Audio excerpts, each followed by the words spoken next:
Breaking tonight in the District 9 election fraud investigation. In the past 2 hours, the North Carolina Board of Elections confirmed to Channel 9 investigators will question Mark Harris tomorrow. They're investigating whether Harris knew that somebody working with his campaign was collecting absentee ballots, which is illegal. Now, the state has not confirmed his win over Democrat Dan McCrae. It'll hold an evidentiary hearing next week.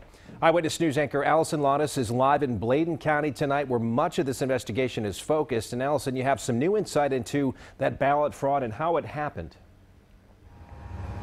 Scott, the former vice chair of the Bladen County Board of Elections, tells me without this document, absentee ballot election fraud would not be possible. But a political science expert tells me the information it contains is crucial to North Carolina's transparency, and keeping it private could do more harm than good.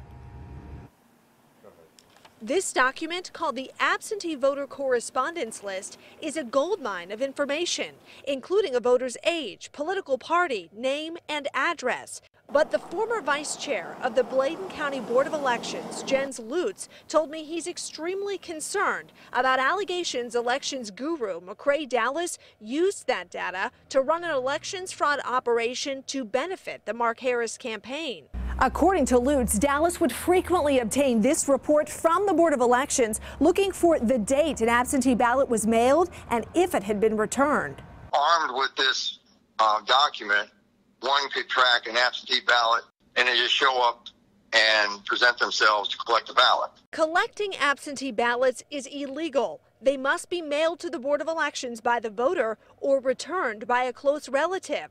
Lutz believes the key voter information should be confidential, but political science professor Dr. Michael Bitzer disagrees, saying that would eliminate transparency and voters' ability to track their ballot requests and their votes. Then we are punishing the voters who need the reassurance and the faith in the integrity of the electoral system to ensure that their voice through a vote is being heard.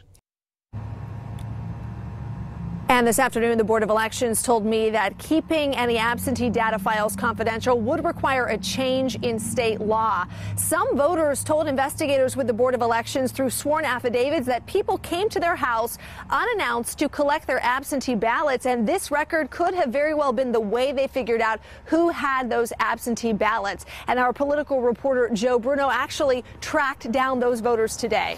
All three voters tell me they handed their ballots to someone who they thought was legitimate. I first told you about these three on Christmas Eve. They all signed affidavits saying they handed their ballots to someone else but didn't know if their votes ever counted. I checked the North Carolina State voter database. None of the three had a vote recorded in the 2018 general election.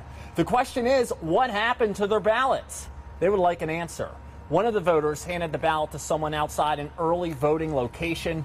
The man told the voter he would deliver it to officials for her. The other two voters had people come to their door.